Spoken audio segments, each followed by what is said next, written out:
Hype can be a very dangerous thing.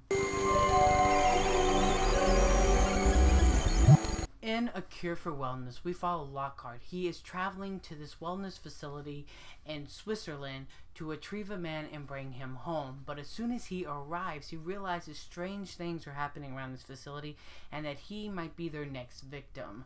Now, Cure for Wellness was one of my most anticipated films of 2017. I love Gore Verbinski's The Ring. It's one of my favorite horror movies of the 2000 era, and I was just really excited to see this movie because the trailers were absolutely perfection. I was so hyped to see this movie, and unfortunately, I think I might have given A Cure for Wellness too much of my hype because I left the theater very disappointed in this movie. There are moments of greatness, and I honestly truly think that this movie could/should have been a masterpiece. There are some things in this movie that I absolutely adored, but there are some elements that really brought this film down for me.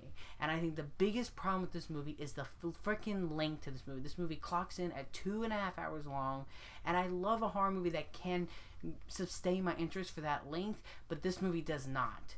But about 20 minutes after we arrive to this facility, that's when it starts its decline. It really starts to drag. It takes way too long to get from point A to point B, and you really start to feel the length. I think there's a lot of sequences in this movie that just didn't need to be in this film. This is a gorgeous looking movie. This is beautiful. From the opening shot alone, I knew that every shot in this movie was going to be a beautiful painting.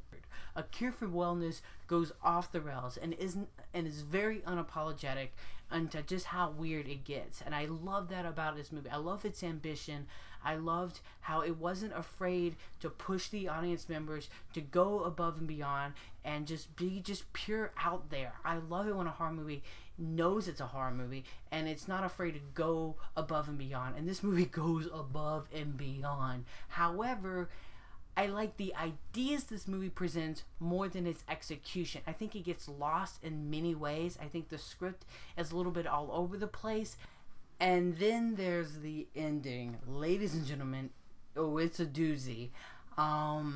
It's shocking. It had me completely glued to it. It's just absolute bonkers and weird, but in my opinion, maybe a little too weird. I just wasn't a fan of it. I didn't like the progression that it went in. I think it could have honestly ended a little bit earlier and it would have been perfectly fine, but I was not a fan of the ending. Honestly, it kind of felt like they didn't know how to end this movie. It's like they had all these different ideas, so they just went with the weirdest and craziest idea that they could come up with, and they just went with that. And honestly, it just didn't work for me. I just was not a fan of the ending to this movie. Also, the final shot to this movie is just plain bad. It is not good. It's on the verge of laughability. It just doesn't work at all with the movie. Overall, I liked A Cure for Wellness. I just didn't love it. I thought this movie was gorgeous to look at. The cinematography is amazing. I love the camera work, the score to this movie, and I love its unapologeticness to just get straight weird. However, its execution is not as great as its ambition. As the score goes, I'm going to give A Cure for Wellness a 3 out of 5. Ladies and gentlemen, this movie is a lot to unpack. I feel very mixed about it. So let me know in the comment section below, how did you feel about this movie? Did you love it? Did you hate it? Let's talk about it. And until next time, I'm the Slash Movier, and you guys have just been slashed.